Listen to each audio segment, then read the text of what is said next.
இந்த நியூ ஸ்டூடெண்ட்ஸுங்க வந்து ப்ராப்ளமே கிடையாது, ஈஸியாக வந்து சமாளிச்சிடுவாங்க. இந்த பழைய ஸ்டூடெண்ட்ஸுங்க இருக்க பாருங்க, அவங்கள சமாளிக்கிறது சாதாரண விஷயம் இல்லை. இங்க ஏகப்பட்ட பழைய ஸ்டூடெண்ட்ஸ், நான் அங்கே பார்த்து சொல்றேன், ஏகப்பட்ட பழைய ஸ்டூடெண்ட்ஸ். அது சாதாரணமான பழைய ஸ்டூடெண்ட்ஸ் இல்லை,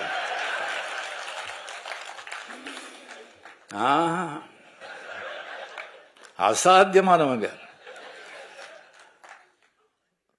எல்லாருமே வந்து ஃபெயில் ஆயிட்டாங்க. இல்லை, ஒரு ரேங்க் வாங்கிட்டு அந்த கிளாஸை விட்டு போக மாட்டோம்னு உட்காந்துருக்காங்க.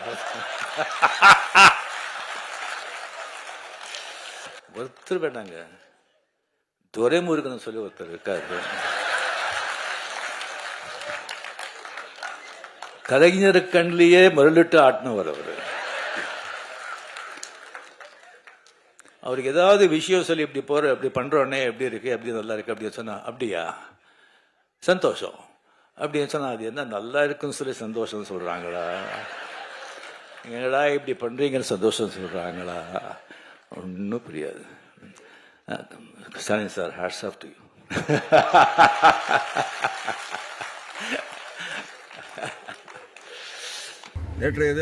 மூத்த அமைச்சர்கள் வச்சுக்கிட்டு கலைஞர் வச்சு ஸ்டாலின் ரொம்ப கஷ்டப்படுறாருன்ற மாதிரி ரஜினிகாந்த் சொன்னாரு. மூத்த நடிகர்கள்லாம் வயசாகி போய் பல் உழுந்து போய் தாடி வளர்த்து சாகர நிலைகள்லாம் நடிக்கிறதுனால இளைஞர்களுக்கு வாய்ப்பு இல்லாமல் இருக்கான். இளைஞர்கள் தயாராக இருக்கிறாங்க, நம்ம பக்கம் வர்றதுக்கு தயாராக இருக்கிறாங்க. நாம தான் அவங்களுக்கு வழிவிட்டு அவங்களை அரவணைச்சு அவங்கள வழிநடத்த வேண்டும் என்று கேட்டுக்கொள்கின்றேன். அதே போல் இன்னொரு வேண்டுகோள்,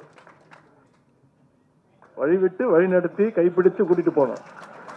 நேற்று ரஜினிகாந்த், சூப்பர் ஸ்டார் ரஜினிகாந்த் அவர் பேசும்பொழுது எதற்கு தெரியுமா மிகுந்த அதிகமான கைத்தட்டல் நீங்கள் கேள்விப்பட்டிருப்பீங்க. நான் சொல்லக்கூடாது, நான் சொன்னா நான் ஏதோ ஒரு மனசுல வச்சுக்கிட்டு சொல்றேன்னு நினைச்சுவீங்க.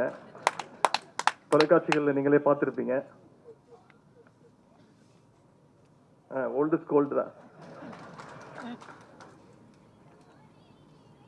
ஒரு வேண்டுகோள், இளைஞரின் சார்பாக இந்த வரவேற்பை பார்த்துட்டு நாங்கள் ஒரு முடிவு செஞ்சுக்கிறோம். இனிமே வருடா வருடம் இந்த பேச்சு போட்டி நடத்த வேண்டும் என்று.